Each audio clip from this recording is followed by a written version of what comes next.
гребане с лост. Крайна тежест пада в китките, а ние правим гръб. Още веднъж, тежест пада в китките, а ние правим гръб. Обръщаме кокълчетата на ръката ни, сочат към земята. Ето там, а не напред. Ако напред има някой, който ви харесва, вече не ви харесва, харесва ви земята. Широчината на краката ни е така, както и обичаме. Тук няма да ви правят точно изчисление, няма точна сметка, както ви е удобно така. Но идва частта с кръста. Нека го изолираме.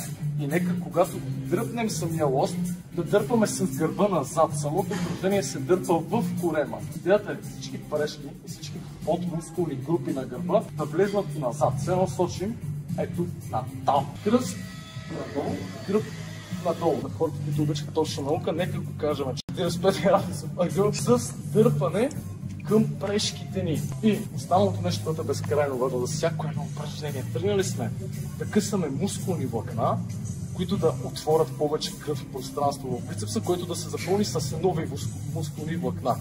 И за хората, които тренират за естетика, да се натрупат обема. Това става като трупаш напрежение в мускула. Бам! Бам!